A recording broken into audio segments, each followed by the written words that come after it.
Each time you put out an album, I try to come up with like one word or a sentence to try to describe it, so you don't have to. Oh, really? Yeah, I do. Is that easy? All these years, I'll describe it in one word. You're playing with a rowdy bunch, you know, so all hell could break loose and probably will. But at the end of the day, if we don't go out and do what we do and have fun doing what we do, all that stuff's not going to make a hill dance. This week on Headline Country, Kenny Chesney opens up about life on a rock. Vince Gill and Keith Urban join an impressive cast of rebels in raising $650,000 for the Country Music Hall of Fame. Tim Mcgraw gives us a few hints about what fans can expect on the road this summer.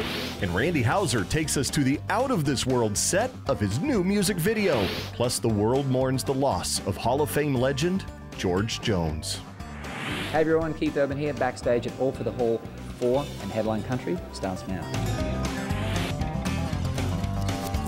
Hello everybody from outside the Country Music Hall of Fame and Museum in downtown Music City. Welcome to Headline Country. I'm Stormy Warren.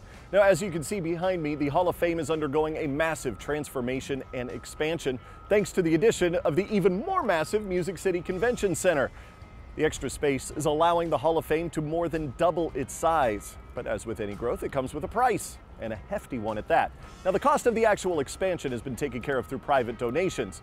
But as for the preservation and future of the museum, there is an ongoing need for donations. And that's where country artists and fans are once again stepping up to the plate. A little bit later in the show, we're going to take you to this year's All for the Hall benefit concert featuring a house band starring Vince Gill and Keith Urban. But first, we're going to catch up with a busy man by the name of Kenny Chesney. He's got a lot to talk about: a new album, a new tour, and new rum.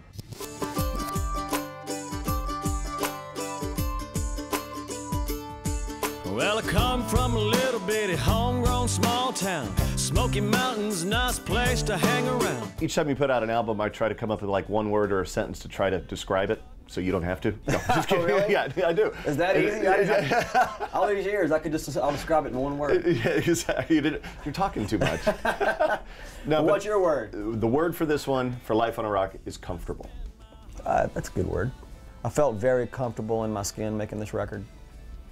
Maybe it's because I wasn't pressured to make the record. Like most records that a lot of us make are, you know, we try to put a record out, especially the way it's been so far in my career, every 24 to 18 to 24 months. And you get caught of, okay, well, it's time to make another record. And you get the players together and you find the songs that you find in that time frame, and that's your record. I spend my whole life running around, still let the wind kind of blow me around. The songs for Life on a Rock were not like that. I didn't write these songs the same way I've written other songs for my records. And I wrote them without a guitar, without music. It was just literally me pulling a notebook pad out of my backpack at times and writing down certain things that I noticed about my friends' lives, memories, moments that would have been really easy to let evaporate and slip away. And that's the thing I'm proudest of about this record, is how I wrote the songs, the stories that they tell. Then all of a sudden it became a pretty cool song cycle. And I traded it in for a whole nother world, a pirate flag and an island girl. Pirate flag had been out a couple weeks, and all of a sudden we'd see one pop up here and one pop up there. Now they're like a sea of them scattered out. That's good to know that they care that much and having that much fun with us. But I do think more than that, I think they relate to the idea of what the song is saying. You know, it's just about finding that moment in your life and being able to just shut the door on whatever's weighing you down a little bit. Nothing really changes, like a stretch of sand time forgot. That's just living. That's just living. That's just living life on a rock, yeah. That group of people in the islands, that was your refuge. That's your escape. To let everyone else now into that world, what made that okay at this time? I think the thing that made this okay, and the reason that I was able to go there a little easier this time, was the fact that I really felt like that I was telling stories. It's a very reflective, a very personal, a very honest, a very authentic record about how life can move incredibly fast. And at times how we can move even faster. That was an inspiration for a lot of this record. You know, it's called Life on a Rock because that's where I feel the most comfortable in my skin. And ironically enough, it's where I try to get away from everything that I do on the road, but it's where I feel the most creative. Everybody join hands, cause it's time now. It's time to spread the love all over the world. Each song on Life on a Rock leaves clues to some of Kenny's innermost thoughts, fears, and loves. A few years ago, we learned who Kenny's favorite author is on his album Hemingway's Whiskey. Thanks to Life on a Rock, we now know Kenny's favorite Hemingway novel. And I want to hear what your feelings are about Old Man and the Sea. The song is called Marley that references the Old Man and the Sea. Hemingway, first of all, is one of my favorite writers. I have a copy of Old Man and the Sea that I've had for years on my boat. And it's gotten, I've left that book out in the rain. I've dropped it in the ocean. I have spilt rum on it. I have, a lot of pages have suntan oil all over it, but I will not throw it away. I love the fact that it's got all that stuff on it because it represents in a lot of ways the character in the book. Music in that book is where I go to try to, you know, exhale and be still, as hard as it is for me. And I bet I've read that book 50 times, you know? And it's just a part of what I do when I'm off the road. As great as my life is and as happy as I am about what we've been able to build out there on the road and what we're doing, you do feel the life of responsibility from all of that. Mm-hmm. And when I want to pull the knife back out, you know, the chorus of the song is, you know, this is where I go, where no one's around but the silence and the sound of three little birds for company. I got a sip of something strong, a second-hand Old Man in the Sea, out here with me and Marley. The stories behind the songs on Life on a Rock are as deep as the music itself. To find out how Billy Currington's favorite hobby inspired Kenny's duet with Willie Nelson and the inspiration behind a number of other tunes on the album, see our expanded interview with Kenny on headlinecountry.net. A ton of life went into making this record, and I've said it in the album package. I hope the fans get as much life out of it, out of listening to it, as I did making it. A pirate flag and an island girl.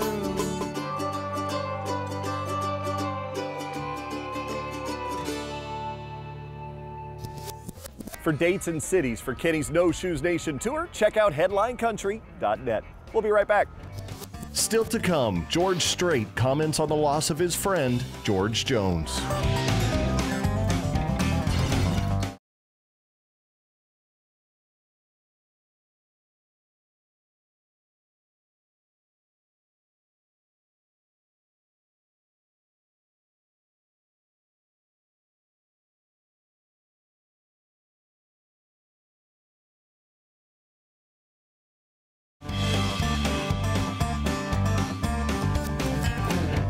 Hey, it's time to take a look at some of the stories making country headlines this week.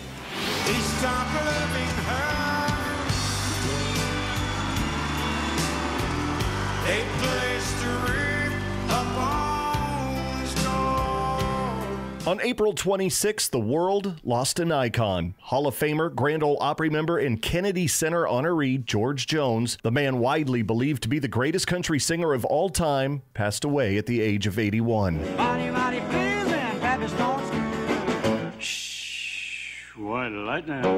From his #1 hit White Lightning in 1959 to his final top 20 hit with Patty Loveless, You Don't Seem to Miss Me in 1998, the life and career of the man nicknamed the Possum was a roller coaster of highs and lows, glowing with accolades but stained by alcohol and drug abuse, leading to another nickname, No Show Jones. That is until his wife Nancy helped George clean up his life. George did not just leave an impact, but a massive crater in the landscape of music. Everybody loved him. You know, he couldn't do anything that was going to make anybody so mad that they weren't going to go see or listen to George Jones. I mean, he just was that kind of guy, and then we've lost one of the greatest voices out there, you know, and a great person, a great friend, and such an inspiration. And the good thing is that we can take, though, is we have his music. It'll live forever, and he brought so much joy and happiness to so many people through his songs, you know, and we still have that, and we're fortunate in that way, but it's a sad day for the loss. I would like to leave behind better feelings with my fans especially, and friends that are bad things that I did, you know, those keep haunting you, and most people forgive, and hopefully they have, and I don't hate nobody, and I'd like to be remembered as someone that sang and somebody liked to hear it. George Jones, dead at the age of 81. No one will ever fill his shoes. He stopped loving her today.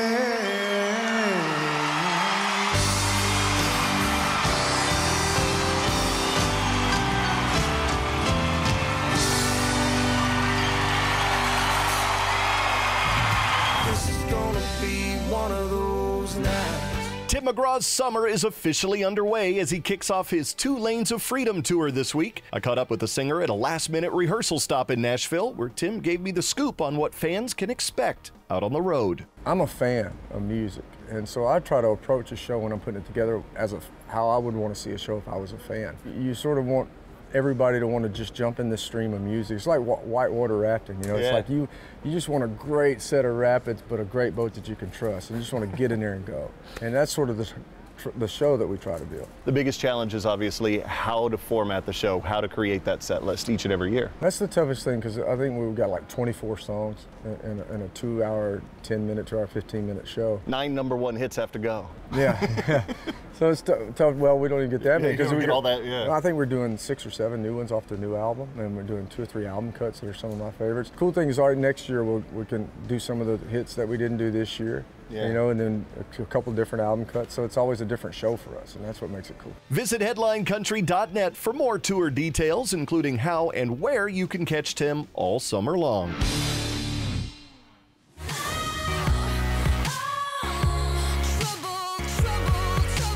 Speaking of trouble, Taylor Swift has just found herself in the middle of another interesting love triangle, but this one is not what you might think. The musical genius is amidst a 3-way tie for the most nominations at the 2013 Billboard Music Awards. With 11 nods in all, Taylor tops the list alongside Grammy favorite fun and pop rock act Maroon 5.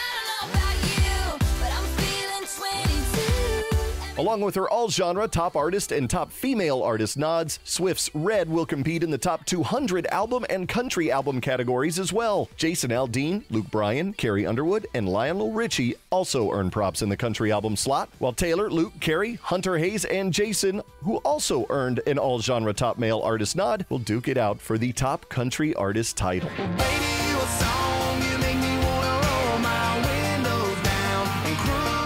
ACM New Artist of the Year Florida Georgia Line earned their first nomination for Country Song of the Year with Cruise, and joins the likes of Bryan's Drunk on You, Hayes' Wanted, Eric Church's Springsteen, and Taylor's We Are Never Ever Getting Back Together. Winners will be announced live Sunday, May 19th on ABC. Getting back together. Coming up, Rebels and Renegades give it all for the Hall.